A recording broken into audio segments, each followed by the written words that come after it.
Flowers and kisses on the streets of Iran. Cars honking and scenes of jubilation flooded Tehran 45 years ago when year-long protests escalated into a full-blown revolution. This momentous event has repercussions felt today following the birth of the Islamic Republic of Iran in 1979. The widely unpopular Shah left the country on a one-way flight to an unknown destination. This at a time when nobody thought they could get rid of the emboldened ruler. Mohammad Reza Pahlavi was propped up by US President Richard Nixon and his Secretary of State Henry Kissinger, who allowed him to build up his military arsenal and for Iran to capitalize on its growing oil reserves. This was a turning point in the history of the Middle East, a seismic shift that influenced the region's destiny and the start of the chapter of unstable relations with the West, to say the least. And the world has never recovered since.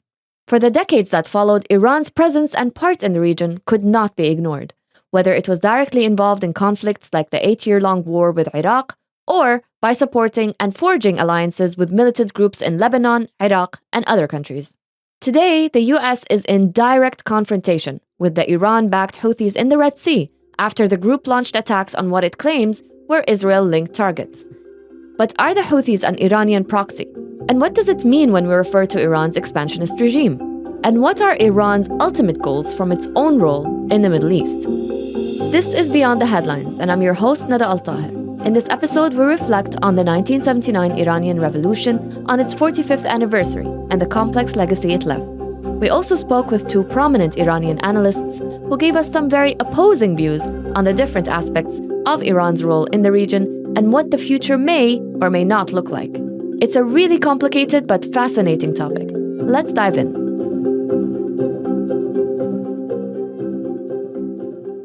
Post-revolution Iran wanted to break from the US influence that was dominant under the Shah. The country had nuclear ambitions and looked for militant alliances in the Middle East to secure its new position. All of this has put Iran even further at odds with the West, and particularly the US, the UK, and Israel, Iran's sworn enemy. This anti-Western sentiment led over the years to the creation of new ideologies and lots of proxy wars. To understand how all of this unfolded, I've spoken to Behnam Ben Talablu, Senior Fellow at the Foundation for Defense of Democracies. I asked him about Iran's modus operandi, how it has managed to seemingly be in several places at once all these years, via what it calls the axis of resistance. The axis of resistance is a constellation of forces, some that the regime has created, like Hezbollah in Lebanon or Badr in Iraq, or some that they have co-opted. That were existing in certain jurisdictions before. So Hamas in Gaza, existed before. The Houthis in Yemen existed before. And these groups were brought closer into the fold through sustained political and material and financial support.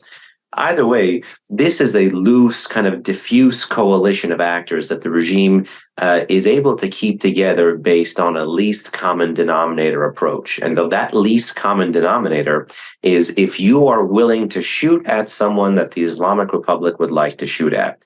So who does Iran want to shoot at? And to what end?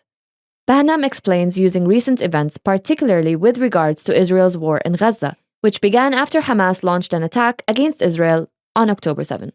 One would say that, the Islamic Republic, which has closely watched every iteration of violence, every version of Gaza war, 2008, 2012, 2014, then the 2021 war, the brief flare-up with Palestinian Islamic Jihad in the summer of 2022, they've seen every different version of this.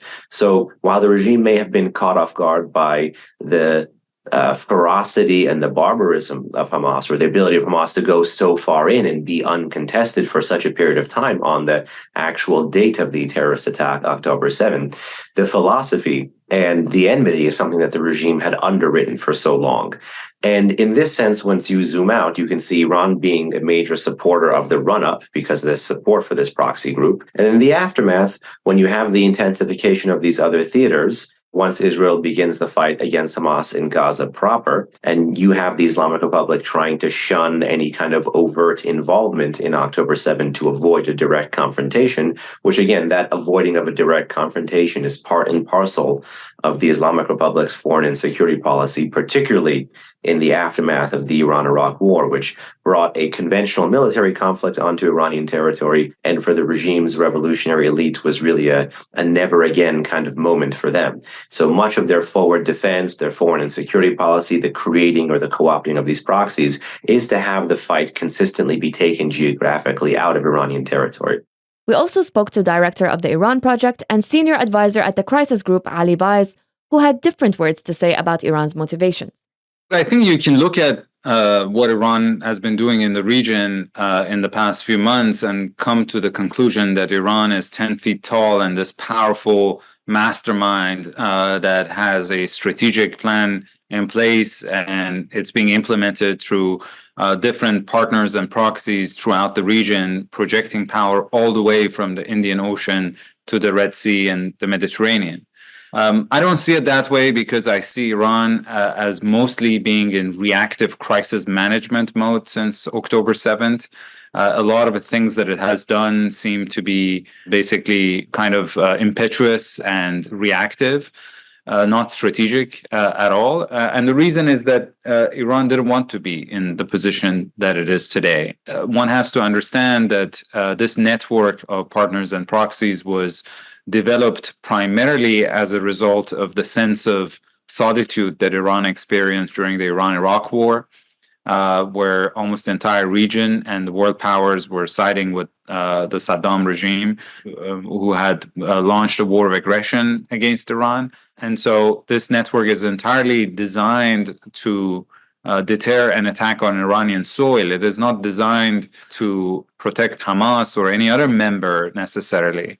The second fact that one has to take into consideration is that Iran is not an expansionist power, is happy with its size. It's not seeking to dominate the region and be the hegemon, because it also knows that as a Persian nation among Arabs and Turks, as a Shia nation among Sunnis, there is a clear ceiling to Iranian influence in the region. But it is an opportunistic power. If you look at how all of these different groups that are now affiliated with Iran came to being, it is very obvious that there is a direct correlation between the degree of chaos in the region and Iran's ability to exploit that chaos. So Iran needed alliances to protect its position. How? By supporting, arming, and emboldening other groups in the region, extending its reach and its power. So how do these non-state players help Iran exactly? I asked Ali. If you look at this network of partners and proxies that Iran has in the region, they really fall along a spectrum. And at the one end of the spectrum, you have Hezbollah, which is really like a NATO ally in terms of its relationship with Iran. There is a lot of trust and even delegation of responsibilities from Iran to Hezbollah. There is a high degree of coordination, and the relationship could not be any closer in the sense that you don't sometimes know where one ends and the other one begins. And at the other end of the spectrum, you have the Houthis, who have a long track record of even ignoring Iranian advice and are very independently minded. The Iranians have influence on the Houthis, no doubt, but there is not necessarily the kind of command and control and close coordination that you have with some other members of the axis of resistance. So, two relatively opposing views from the get-go. Regardless of where you stand, it can be agreed that Iran right now is not the direct face of nearly 200 attacks on US targets by groups it supports one way or another. The US, on the other hand, is still pointing at Iran and engaged in a direct confrontation with the Iran-backed Houthis. How is that imagery playing out politically and militarily on the world scale? We hear from Behnam.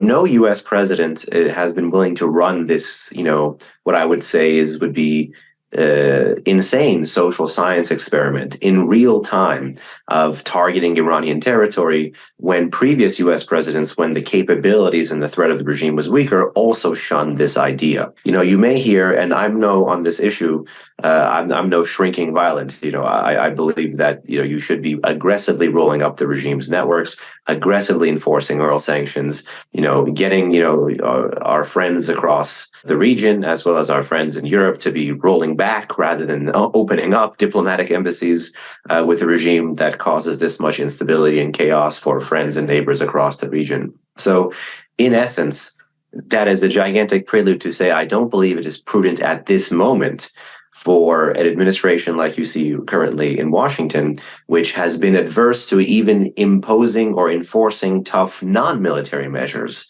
on the government of the Islamic Republic of Iran, to all of a sudden push them into a military conflict that they don't want, probably are not prepared for, and if you look at the American electorate, particularly in an election year, likely cannot sustain.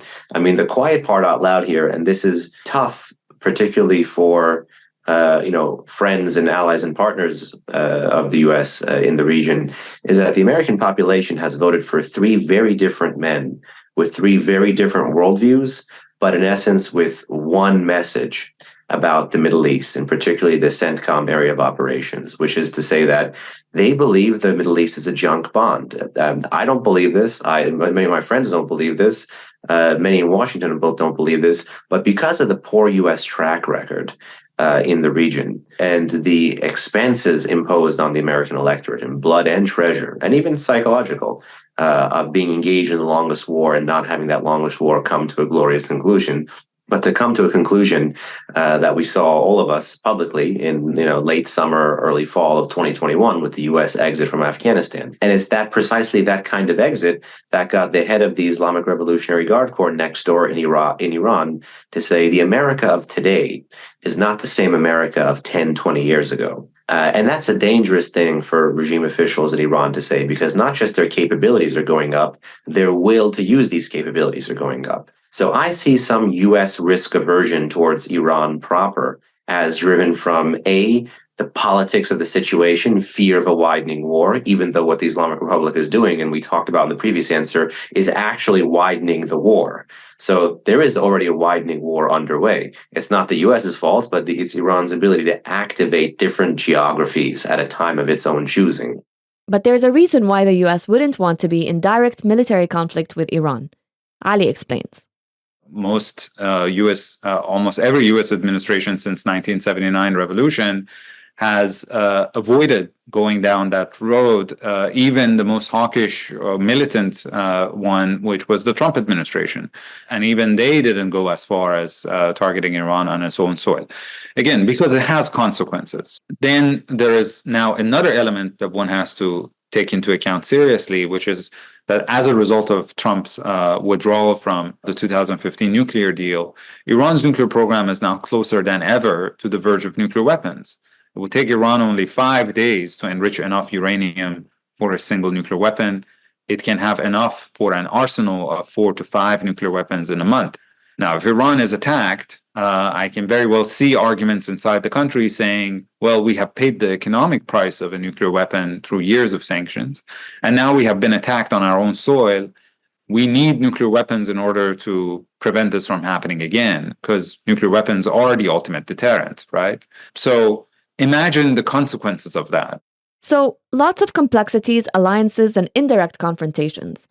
This turbulent relationship has cost the region a lot. So what's the solution here? How can this historical tension end? We hear from Ali. This is a deeper issue than just one particular episode in recent history, in the sense that Iran is an ancient civilization. And just like the way that the Chinese have the Middle Kingdom thinking of believing that they are destined to play an important role in the fate of Asia, Iran also believes that it has a place and a historic role to play in West Asia. And so there's, in that sense, a lot of continuity between the monarchy in Iran and the Islamic Republic. Both of them want to be a recognized regional powerhouse. But at the end of the day, as much as Iranian dominance in the region is unacceptable to the US and to its neighbors, Iranian exclusion from the region is also unrealistic. Behnam here explains as well how Iran's power in itself can be accepted, but it all depends on how that position is used.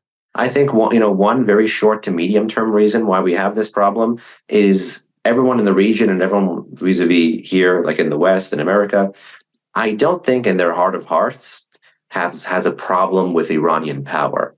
I think they have a problem to the ends to which Iranian power is wielded. So in this sense, I think step number one in any good counter-Iran policy is triage, is the Hippocratic Oath, is do no harm. Do no harm to your current position.